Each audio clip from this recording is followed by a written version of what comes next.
Hello, welcome to East Asia Monitor. This is the ninth session of the 9 report. Today, I'm doing this on March 29th. Today, I'd like to give a talk with the title of A New Cold War in East Asia, a question. I think there is a major changes, movements in the Korean Peninsula and the Japanese archipelago in terms of defense against North Korea and in relation with the latest, in a sense, competition between U.S., Japan, Korea nexus versus Russia, China, North Korea nexus. And 9 report is produced and uploaded on the 19th and 29th of the month. I'm a comparative political economist with a focus on Japan. I'm Korean, but I'm back in Seoul now. Well, let's take a very quick look at the population and area size of the Korean Peninsula and the Japanese archipelago. As you see, the Japanese archipelago is a really long, straight, islands with 4 major islands and many, really thousands of small islands. And the Korean Peninsula is, really enclosed in between Japanese archipelago and the Eurasia continent. In terms of area size, Korean Peninsula divided into South Korea has 100 square kilometers, and North Korea 120. The Japanese archipelago has 370 kilometers. So the combination of a Korean Peninsula is about 60% of the Japanese archipelago in terms of size. In terms of population, currently Japan has 123 million people, and the South Korea has 52 million and North Korea and 26 million. Now, I'm going to tell you a very short story of Cold War in Korean Peninsula, including my life story, because in a sense, Cold War is becoming a closing up again in the Korean Peninsula, because that huge global confrontation between U.S., Japan, Korea versus Russia, China, and North Korea. Also, the very frequent firings of missiles and rockets in North Korea. So the sense of crisis is really becoming. Tension is getting higher in Korea. Well, these two pictures, one is the picture of late President Park Chung-hee overseeing the parade of the Tiger Unit, Army Tiger Unit, who was going to dispatch to Vietnam War in 1965. And that is a really typical scene of Cold War in the Korean Peninsula. On the right side is actually the photo of myself. After college, I graduated in the college in 1978, and in that year I joined the Korean Air Force officers course, so that I can, so for 4 years. So this is a really field training, just working for 3 days. I'm just showing this that I actually was not only born in the Korean Cold War period, I actually am a part of the Korean Cold War movement, Korea Cold War trend in post-war South Korea. So I think I'm a really Cold War child in many senses. First of all, my father came down from North Korea before the Korean War, so I think around 1945. So he joined the Korean Army, and he was just a sergeant fought as a sergeant during the Korean War. And my mother lived in a rural town, north of Seoul. And they actually escaped, entire family escaped to South Korea. So they was traveling, escaping on the road. And some town south of Seoul, my mother's family was crossing the road, and my father was actually military police a commander at that particular section. So they met during the war, and they got married. So in a sense, I'm actually really a product of the Korean War, I think. I was born in 1954, right after Korean War in 1953.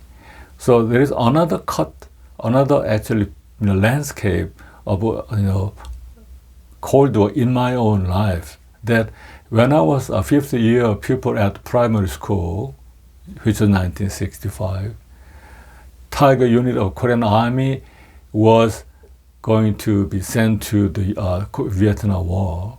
So at that time, most of primary school students learned mass game. So in case if they are actually sent to the either port or anywhere the Korean Tiger unit is, we are going to actually do the show to please the soldiers who are going to go to Vietnam War to fight. So I still vividly remember that the atmosphere, the feelings of the mass game, the dance with the girl at that time, 1965. So that is one cut in my image of the Cold War in my own life. Then in 1978, when I graduated from college, I decided to go for a ROK Air Force course as a lieutenant, not as a Army just soldier. So I entered the ROK Air Force a class of officers, so that I can serve as a lieutenant for 4 years. And I actually was a liaison officer with U.S. Air Force in Seoul, and also foreign air attaches in Seoul. So I served in the Korean Air Force headquarters for 4 years. Then after that, I went to the U.S. For master's and PhD degree. So in a sense, I was born during and right after the Korean War. I have been grown and educated in the very pro-American Cold War cultural situation in the South Korea. Then I went to the U.S. for graduate studies. That's why I call me a Cold War child. So what is the Cold War history in Korea? Well, in 1910, Joseon Dynasty was annexed by Japanese Empire, which lasted for 36 years. So it was ended because of the Japanese, failure, defeat in the Pacific War with the U.S. 1945. So Korea, both in North Korea, South and North Korea, they got divided, and then became independent, and they established their own governments. In South Korea, the Republic of Korea government established in 1948, August. Then they also created a regular army at the time. The very next month, September, DPRK was established under Kim Il-sung. And today his grandson is doing many things to threat South Korea in new ways.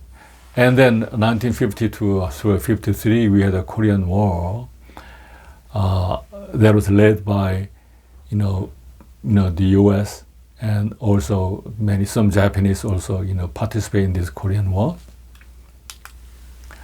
And then after that, the Japan, who was an enemy of the U.S. until 1945, became a really close ally. And then in 1954, July, very important development took place. There was the creation of Japanese Self-Defense Force, JEDI, which is still, going. And next year, 1955, a new, very conservative party, LDP, which is a combination of Liberal Party and Democratic Party, was established, and it is still running Japan today. So this, in a sense, this is really long-term reign by a conservative party, which was created under the leadership by the encouragement of the U.S. government at that time.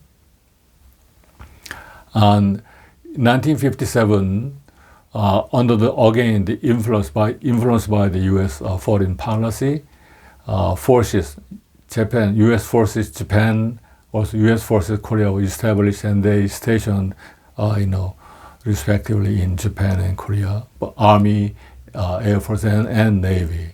Okay, and then in 1964, something new happened. That is, U.S. came to, do a very long war in Vietnam against the communist, government. So at the time, Korean government made a decision to send army, then Marine, to Vietnam War. That was 64 through 1973. For that, the soldiers, the children learn mass game dance to send those soldiers off, as I mentioned earlier. So currently, some 28,500 U.S. military force, mostly Army, but some Air Force and Navy, are stationed in Korea, and 25,800 U.S. soldiers are in Japan today. So these are a very quick, graphic, show of the basis. In terms of U.S. forces in Korea, they are mostly Army, because the Armistice line, 38th parallel line, is in the middle of North Korean Peninsula, so that in a sense, front stations are northwest of Korean actually geography, and also some Air Force units southeast stations, and then some very actually small segment of Navy in southwest port cities.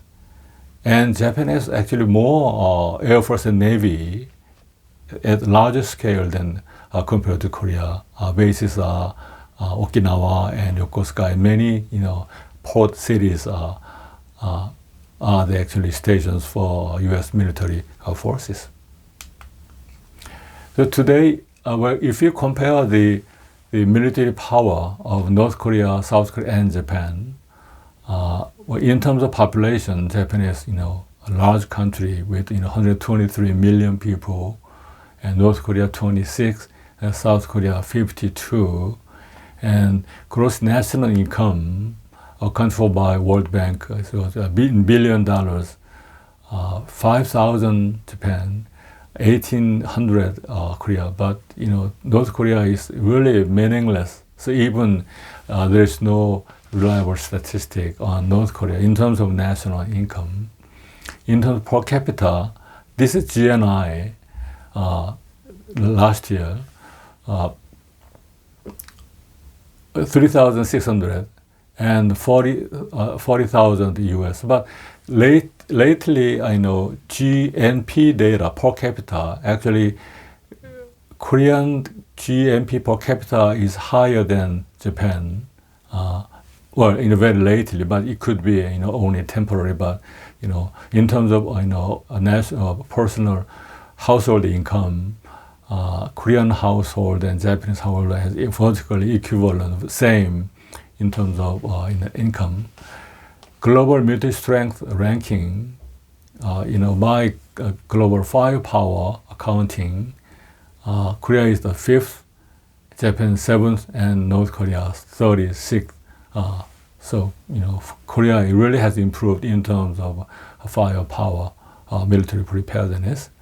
Standing army, I usually have an image of 600,000 in Korea. So now it is, 500, and then in Japanese in 228,000. But on the other hand, North Korea is a huge army, but in terms of quality, in terms of really operational capability, I think this is exaggerated. But anyway, ground force is even, more than 1 million, air 60, naval on 10K, and reserve force also is 1.2 million. So, but in the Korean case, ground force is 45,000, 150,000, air 70, and naval 65, and reserve forces 550. They get a regular exercise until 40 years old. And military expenditure, Korean expended over GDP is 2.7%, Japan 3.5%, and there is no really reliable statistic on North Korea, but roughly it could be one quarter of GDP. Well, this is all I have for today. In the next session, I will discuss a major munitions industry, military industry of Japan and South Korea. Your subscription will be very much appreciated. Thank you very much.